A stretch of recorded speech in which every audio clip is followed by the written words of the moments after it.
और बुलेटिन में सबसे पहले बात हादसे की। जयपुर में बड़ा हादसा हुआ है। ब्रह्मपुरी ट्रीटमेंट प्लांट में गैस रिसाव, 2 निगम कर्मचारियों सहित कई की हालत गंभीर है। प्लांट के आसपास की कॉलोनियों को भी खाली करवा लिया गया है। एसडीआरएफ की टीम मौके पर पहुंच चुकी है। बड़ी खबर इस वक्त की जयपुर से। ब्रह्मपुरी ट्रीटमेंट प्लांट में गैस रिसाव हुआ है और इस खबर पर हमारी नजर सुबह से बनी हुई है। न्यूज 18 ने प्रशासन को पहले भी चेताया था कि यहां पर रखरखाव की स्थिति ठीक नहीं है, ध्यान दिया जाना चाहिए, कोई भी बड़ा हादसा कभी भी हो सकता है। और आज तस्वीरें वही, इस बात पर ध्यान नहीं दिया गया, इग्नोर कर दिया गया और आज ब्रह्मपुरी ट्रीटमेंट प्लांट में गैस रिसाव, 2 निगम कर्मचारियों सहित कई की हालत गंभीर। आसपास की कॉलोनियों को हालांकि खाली करवा लिया गया है एहतियातन। राकेश शर्मा जयपुर से मेरे सहयोगी हमारे साथ सीधा जुड़ गए हैं। राकेश, फिलहाल क्या स्थिति वहां पर? बिल्कुल देखिए सुमित, अभी जो स्थिति है वो लगातार यहाँ पर गैस का रिसाव जारी है। हालांकि एसडीआरएफ की टीम और जो स्थानीय पुलिस प्रशासन है उसने आकर के मौके को संभाला है, इलाके को खाली करवाया है। गैस के कारण जो नुकसान हो सकता है उससे बचाव करने की कोशिश की है। जो अग्निशमन की जो गाड़ियां हैं वो भी यहाँ पर पहुंची हैं। फायर ब्रिगेड ने सुबह आकर के कंट्रोल करने की कोशिश की है, लेकिन अभी भी पूरे इलाके में दहशत का माहौल बना हुआ है। यहाँ पर जो जिम्मेदार अधिकारी हैं, नगर निगम का ट्रीटमेंट प्लांट है, मैं दिखाना चाहूंगा। जयपुर नगर निगम के अंदर ये 8 MLD का एसटीपी ट्रीटमेंट प्लांट है जो करीब 17 करोड़ 71 लाख रुपए की लागत से बनाया गया है। यहाँ पर नगर निगम का एक भी प्रशासनिक अधिकारी इस हादसे के बाद नहीं पहुंचा है। यहाँ पर ये जो फायर ब्रिगेड की जो गाड़ी आ रही है, यहाँ पर ये चूंकि यहाँ पर गैस का रिसाव बहुत ज्यादा है, जहाँ गैस का रिसाव ज्यादा है उस इलाके में अभी भी किसी भी तरह की जो आवाजाही है उसको बंद किया हुआ है ताकि कोई दुर्घटना ना घट सके। ये पूरा सीवरेज ट्रीटमेंट प्लांट है। जयपुर के चारों तरफ का जो पानी आता है उस पानी को ट्रीट करके यहाँ से आगे ले जाया जाता है। हमने सुमित पहले आगाज किया था कि ट्रीटमेंट प्लांट हो या जहाँ भी क्लोरीन गैस सिलेंडर रखे हैं उनमें जो पेट्रोलियम एंड एक्सप्लोसिव डिपार्टमेंट है उसके नियमों की पालना नहीं हो रही, उनके रखरखाव में पालना नहीं हो रही।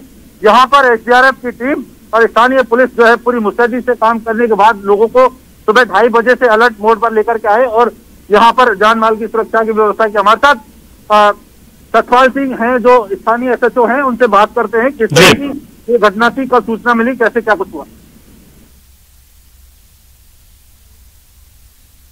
राकेश जी, करीब 2-2:30 बजे के आसपास सूचना मिली कि साहब नगर निगम के सीवरेज ट्रीटमेंट प्लांट से क्लोरीन गैस का रिसाव हो रहा है, जिसपे तुरंत पुलिस द्वारा, फायर ब्रिगेड, एसडीआरएफ द्वारा आसपास की कॉलोनी को खाली करवाया गया और एसडीआरएफ ने 950 किलो के क्लोरीन के सिलेंडर को यहाँ बने हुए एक सेफ्टी टैंक में डाला और ये कंफर्म हुआ कि साहब क्लोरीन का इसके अलावा डिफ्यूज करने का और कोई तरीका नहीं है। एनडीआरएफ से बात की, आईओसीएल के जो एक्सपर्ट हैं उनसे बात की, भारत पेट्रोलियम वालों से बात की, उन्होंने कहा क्लोरीन गैस के रिसाव को रोकने के लिए पानी से बेहतर और कोई विकल्प नहीं है। सिलेंडर को पानी में डाल दिया गया। अभी रिसाव बिल्कुल बंद हो चुका है, स्थिति एकदम। या इस इलाके में कितने लोग इससे प्रभावित हुए, कितने इलाके को खाली करवाया गया, किस तरह की व्यवस्था करके? ये नगर निगम का सीवरेज ट्रीटमेंट प्लांट है। ये ब्रह्मपुरी थाने के पीछे शंकर नगर बस्ती के बीच में बना हुआ। आसपास के मकान जो हैं उनको खाली करवाया गया और क्लोरीन गैस के संपर्क में आने से यहाँ के जो पंप ऑपरेटर और इसके इंचार्ज हैं जितेंद्र जी, वो दोनों अचेत से हो गए, जिन्हें एम्बुलेंस से सवाई मानसिंह अस्पताल भिजवाया गया। हमारे साथ जलदाय विभाग के अधिशासी अभियंता है, जलदाय विभाग ऑफिस यहाँ पर मौजूद है, देवेंद्र सिंह जेठू अधिशासी अभियंता हमारे साथ मौजूद हैं। जिस तरीके से पानी को ट्रीट किया जाता है, क्लोरीन गैस सिलेंडर रखी जाती है, उसके लिए बाकायदा जो नियम कानून बने हैं, पीसो से उसकी एनओसी ली जाती है। यहाँ पर आप चूंकि पीएचडी का कार्यालय भी है, किस तरह की व्यवस्थाएं देखते हैं, कितना बड़ा हादसा हो सकता था? वैसे इन सुविधाओं को नगर निगम बेहतर बता पाएगा। इनके पास कौन कौन सी एनओसी इन्होंने प्राप्त कर रखी है और क्या क्या इनके कार्य आदेश की शर्तें और निविदा के शर्तों के अनुसार था। जलदाय विभाग एक इसका अलग, हमारा कार्यालय इस परिसर में स्थित जरूर है पर इनकी सेपरेट है बिल्कुल। और इनके वैसे प्रथम दृष्टया जैसे इसमें हमारे विभाग में भी कई जगह क्लोरीन को उपयोग किया जाता है, क्लोरीन टनर का, लिक्विड क्लोरीन का, उसके लिए पास में एक सेफ्टी टैंक में पानी ही एक सबसे बेस्ट इसका डिफ्यूजिंग सिस्टम है। इससे कितना बड़ा हादसा हो सकता था? पूरे हादसा ये लंग्स वगैरह और उसमें रेस्पिरेटरी सिस्टम पे डायरेक्ट अटैक करती है और इससे जो अभी कोविड काल चल रहा है इसमें एक शायद ये और ज्यादा बड़ा हादसा हो सकता था। हमारे साथ देवेंद्र सिंह हैं, चीफ फायर ऑफिसर हैं। हालांकि नगर निगम का कोई प्रशासनिक अधिकारी नहीं आया है, लेकिन फायर ब्रिगेड और सारी व्यवस्थाओं को आपने देखा। देवेंद्र जी, किस तरह की ये घटना थी, कब सूचना मिली, किस तरीके से पूरे इलाके को सेंसिटिव किया गया है, लोगों में जागरूकता फैलाई गई है बचाव के लिए? इसकी सूचना हमको रात को सुबह जल्दी 3 बजे मिली, जिसके बाद में हमारा नजदीकी फायर स्टेशन आमेर से गाड़ियां आई और मौके पे जो कार्मिक बेहोश हुए थे वो हमारे सामने ठीक थे और लीकेज बड़ा होने की वजह से, गैस ज्यादा लीकेज होने की वजह से वो बेहोश हुए। उसके बाद में दोबारा BA सेट लगा के और कोशिश करके उस पर एक क्रेन लगी हुई थी और उस ट्यूब को उठा के और सेफ्टी के तौर पे एक टैंक बना हुआ है, वाटर टैंक, जो इसका एक अल्टरनेटिव है, तो उसमें इसको डाला गया और फायर ब्रिगेड से उस टैंक को बार बार भरना पड़ा, क्योंकि प्रेशर इतना था गैस का कि पानी उससे बाहर आ रहा था, इसलिए उसको भरना जरूरी था। कुछ पानी उसके क्लोरीन के रिएक्शन से भी खत्म हो रहा था। और यहाँ जो प्लांट है ये काफी बड़ा होने के कारण, और कॉलोनी तो है लेकिन काफी दूरी होने के कारण पब्लिक के संपर्क में इस गैस का इतना प्रभाव नहीं हुआ और मेरे हिसाब से इसके अलावा इंसिडेंट आज यहाँ मौके पे कोई नहीं हुआ। आपने यहाँ पर चूंकि क्लोरीन गैस के लिए बाकायदा पेट्रोलियम एक्सप्लोसिव डिपार्टमेंट के रूल्स हैं, NOC लेना जरूरी है, कितने सिलेंडर्स हैं जिनकी NOC इनके पास में है या नहीं, या अवैध तरीके से लगाए गए? वैसे क्लोरीन गैस विस्फोटक के अंतर्गत नहीं आता है, इसको फायर ब्रिगेड से कोई NOC की जरूरत नहीं है, लेकिन सेफ्टी तौर पे इसमें सेफ्टी बरतने की जरूरत है, जिसके हिसाब से इसका प्लांट तैयार था और उसके बाकायदा अलार्म सिस्टम था। इन यहाँ जो कार्मिक थे उनको भी अलार्म बजने से इसकी सूचना मिली थी। बिल्कुल, देखिए सुमित, जिस तरीके की ये घटना है, यहाँ तक कि चीफ फायर ऑफिसर को ये नहीं पता है कि जो क्लोरीन गैस है जहरीली गैस है, विस्फोटक नहीं है, लेकिन इसके कारण पानी के बैक्टीरिया मरते हैं, जीव जंतु मर जाते हैं, तो ये आम आदमी के लिए बेहद घातक है। इसके लिए पेट्रोलियम एक्सप्लोसिव डिपार्टमेंट की गाइडलाइन है। तो यानी जब चीफ फायर ऑफिसर को ये जानकारी नहीं है तो नगर निगम के दूसरे अधिकारियों को, जिनके ऊपर जनता की जान माल के नुकसान को रोकने की जिम्मेदारी है, उनको जब इस तरह की आलम है तो ये व्यवस्था यहाँ पर देखी जा रही है। क्योंकि अभी यहाँ पर पूरा इलाका अभी भी खाली है और गैस का रिसाव, हम खड़े हैं, हम खुद यहाँ पर गैस के प्रभाव को महसूस कर रहे हैं। यहाँ दम घुटने जैसी स्थिति है, शरीर में जलन सी जो है महसूस होती है। तो ये अभी भी, चूंकि जैसे जैसे गैस कम होगी, करीब 950 किलो गैस है जो लीक हुई है, तो उसका प्रभाव कम करने के लिए यहाँ पर व्यवस्था की गई है और स्थानीय प्रशासन को अलर्ट किया गया है। राकेश, आप बता रहे थे, जरा दर्शकों को एक बार फिर से बताइए, न्यूज 18 ने पहले भी चेतावनी दी थी, ने बावजूद इसके, समझाने के बावजूद, कहने के बावजूद, चेतावनी के बावजूद ये लोग क्यों नहीं समझे, क्यों इसे इतना हल्के में लिया गया? और अब तस्वीरें हम देख रहे हैं, आसपास की कॉलोनियों को खाली करवाया गया है, यानी मामला संजीदा है, हल्के में नहीं लिया जाना चाहिए था इसे।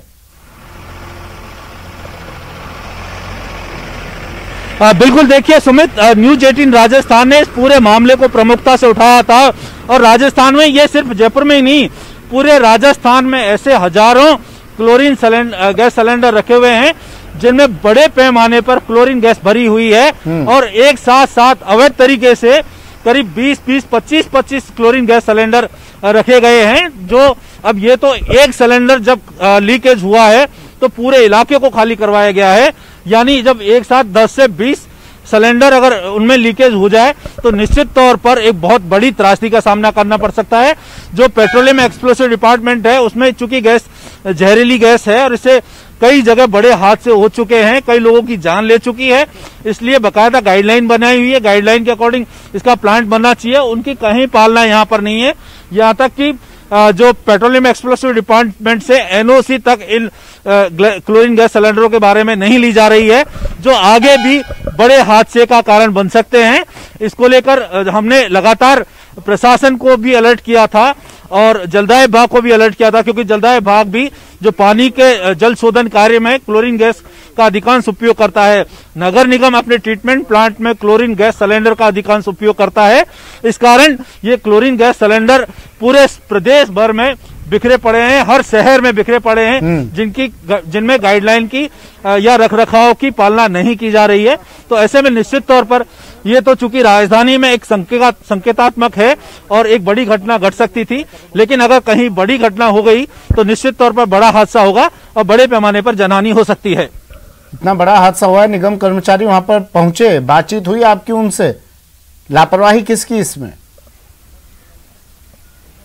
बिल्कुल, यहाँ पर नगर निगम का हमारी बात हुई। यहाँ पर जो सतपाल सिंह स्थानीय एसएचओ हैं, एसपी खुद मौके पर आए, कलेक्टर लगातार मॉनिटरिंग कर रहे हैं, additional chief secretary, additional chief engineer यहाँ पर आ गए, लेकिन नगर निगम का एक भी प्रशासनिक अधिकारी घटनास्थल पर नहीं पहुंचा है।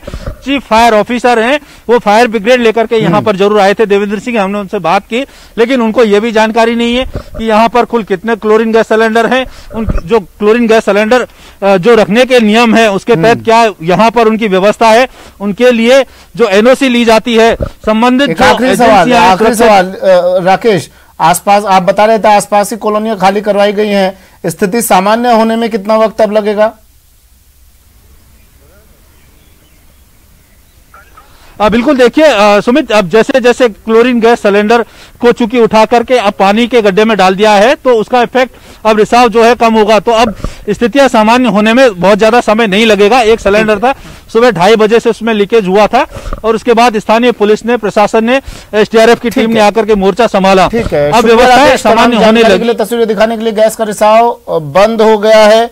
क्लोरीन गैस का रिसाव होने से अफरा तफरी। जयपुर में क्लोरीन गैस का रिसाव, ब्रह्मपुरी थाने के ठीक पीछे ये कार्यालय है जहां पर क्लोरीन गैस का रिसाव हुआ। बढ़ते हैं अगली खबर की ओर। खबर धौलपुर से। धौलपुर में दर्दनाक हादसा हुआ है। ट्रैक्टर में आग लगने के बाद ड्राइवर जिंदा जल गया। ट्रैक्टर पलटने से इसमें आग लगी थी। और चलिए अब दूसरी खबर का रुख कर लेते हैं। जैसलमेर से खबर है। जैसलमेर में खेतों में आग लग गई। 100 बीघा खेत में यह आग लगी है। मोहनगढ़ नहरी क्षेत्र में आग लगी है। आग के कारणों का फिलहाल खुलासा नहीं हो पाया है। मोहनगढ़ नहरी क्षेत्र में डिग्गा गांव से लगभग 3 किलोमीटर दूर 6 DGM पर वन विभाग की जमीन पर वनस्पति में गुरुवार को शाम करीब 3 से 4 बजे के बीच आग लग गई। आग लगने से 100 बीघा जमीन में उगी वनस्पति जलकर खाक हो गई। आग लगने की जानकारी मोहनगढ़ पुलिस को मिली तो थानाधिकारी अरुण कुमार के निर्देश पर नेहड़ाई चौकी प्रभारी हरिराम मैं जाब्ते के साथ घटनास्थल पर पहुंचने के बाद पुलिस और ग्रामीणों द्वारा आग बुझाने की कोशिश की गई।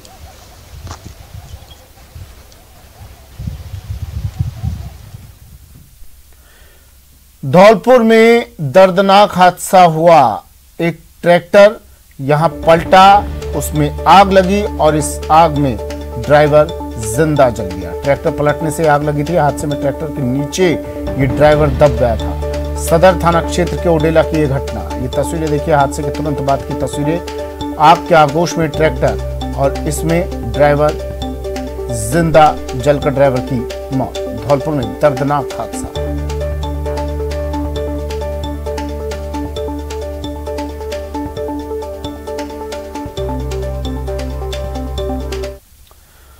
भरतपुर सांसद रंजीता कोहली की गाड़ी पर देर रात अज्ञात बदमाशों ने हमला कर दिया। बदमाशों ने पत्थर और सरियों से सांसद की गाड़ी पर हमला किया। घटना के वक्त सांसद आरबीएम अस्पताल का निरीक्षण कर वापस अपने घर लौट रही थी। सांसद को रात में ही आरबीएम अस्पताल में भर्ती करवाया गया। घटना के दौरान सांसद की गाड़ी में सांसद के निजी सचिव और एक सुरक्षाकर्मी सवार थे। करीब आधा दर्जन से अधिक अज्ञात बदमाश स्कॉर्पियो में सवार होकर आए थे। पुलिस जाब्ता मौके पर पहुंचा और सांसद से हालात जाने। चारों तरफ नाकाबंदी करवाई गई, लेकिन अभी तक बदमाशों का कोई सुराग नहीं लगा है। बड़ी खबर भरतपुर से।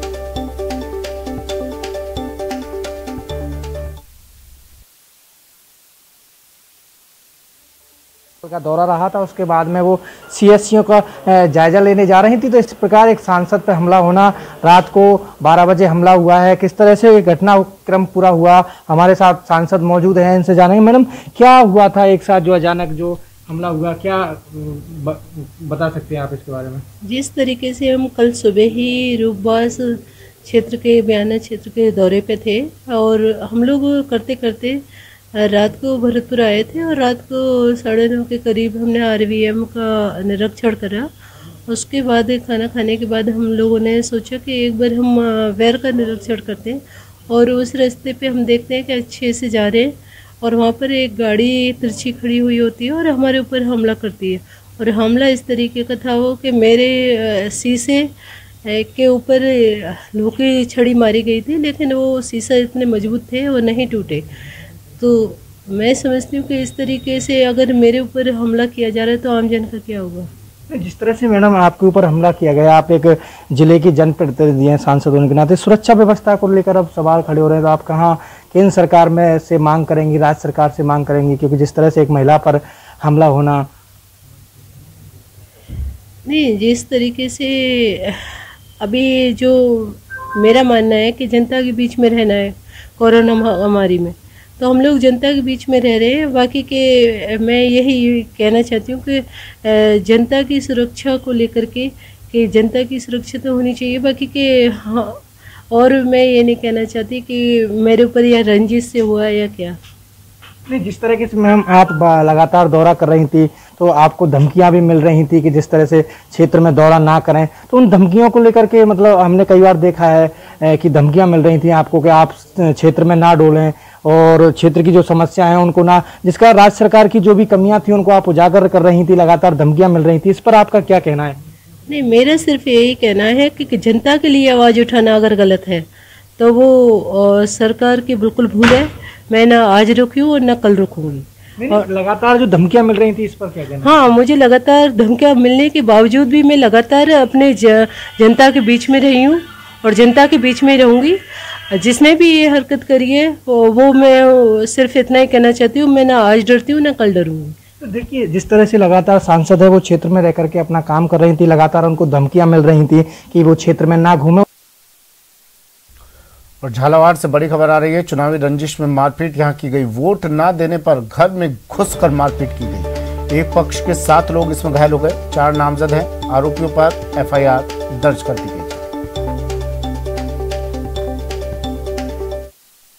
परमानंद सनोपरी किशन ने और 3 जतावा का आदमी ने हमारे साथ 7 आदमी के साथ मारपीट करी। क्योंकि मारपीट चुनाव की रंजिश की वजह से ही मारपीट करी साहब। तो घर वर भी तोड़ा क्या आपका? घर भी तोड़ दिया, मकान पूरा ही मटाड़ दिया साहब। लेडीजों के भी दी सारे। काई की दी?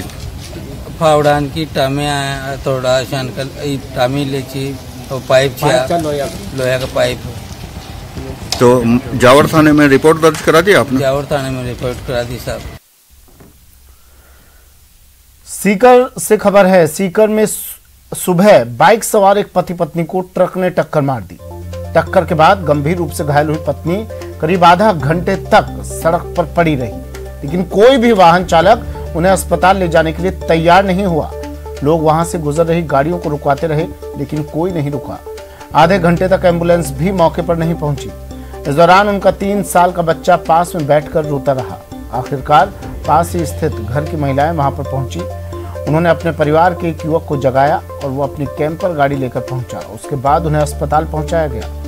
उन्हें अस्पताल के लिए रवाना करने के बाद 108 एम्बुलेंस भी पहुंच गई। जानकारी के मुताबिक सीकर के रामू कबास तिराहे पर बाइक को ट्रक ने टक्कर मार दी, जिससे बाइक अनियंत्रित होकर गिर गई। बाइक पर सवार सीकर के गुहाला गांव के रहने वाले रामराज सैनी और उनकी पत्नी सुपेंद्र घायल हो गए। पत्नी के दोनों पैर पूरी तरह से चकनाचूर हो गए थे और वो सड़क के बीच में पड़ी रही। मौके पर कई बाइक सवार और ट्रैक्टर चालक रुके, लेकिन उनके पास उन्हें अस्पताल ले जाने का कोई साधन नहीं था।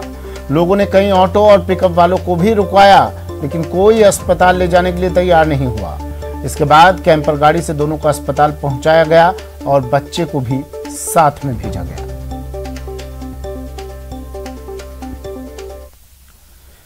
खबर सिरोही से। सिरोही में पुलिस की कार्रवाई। अवैध शराब के खिलाफ कार्रवाई की है। ट्रक से 300 पेटी शराब जब्त की है। ट्रक को भी जब्त कर लिया गया है। 2 लोगों को गिरफ्तार किया है। गुजरात में तस्करी की जा रही थी।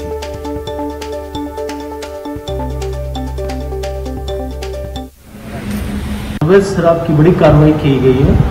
एक ट्रक को जब्त किया गया जिसमें 300 अंग्रेजी शराब के कार्टून्स बरामद किए गए हैं, जो करीब 20 लाख की शराब है।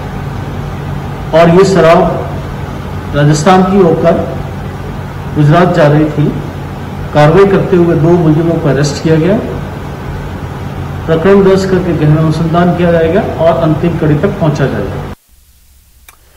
और अब बात उस पहलवान की जिसने देश के लिए कई मेडल जीते, देश का नाम विदेशों में रोशन किया, पूरी दुनिया में रोशन किया, देश के लिए कई इनाम जीते, लेकिन फिर उसके ही सर पर इनाम रखा जाता है। पुलिस उसकी तलाश करती है, पुलिस की गिरफ्त में आता है, कहीं आरोप कबूल करता है, कहीं से इनकार करता है। लेकिन अब ये वीडियो सामने आया है, ये तस्वीर देखिए। सागर हत्याकांड का आरोपी ओलंपियन रेसलर सुशील कुमार की तस्वीर सामने आई है, जिसमें वो हॉकी लेकर सागर की पिटाई करता दिख रहा है। ये तस्वीर उसी वीडियो क्लिप से ली गई है। पुलिस के मुताबिक ये वीडियो घटना वाले दिन खुद सुशील कुमार ने अपने दोस्त के मोबाइल से शूट करवाया था, ताकि कुश्ती सर्किट में उसका खौफ बना रहे। तस्वीरों में घायल पहलवान 23 वर्षीय सागर धनखड़ को जमीन पर पीठ के बल खून से लथपथ पड़ा हुआ देखा जा सकता है। आरोपी सुशील कुमार और 3 अन्य ने उसे घेर लिया है। सभी के हाथ में हॉकी स्टिक है।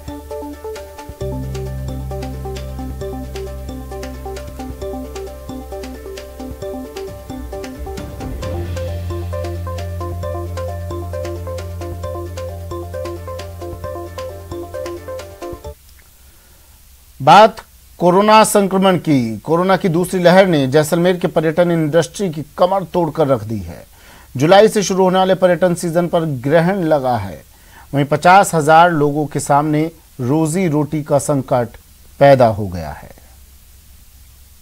पर्यटन कारोबार पर कोरोना इफेक्ट।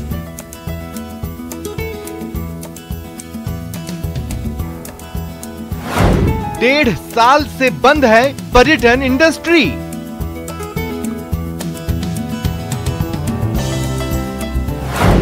पर्यटन से जुड़े कामगार बेरोजगार।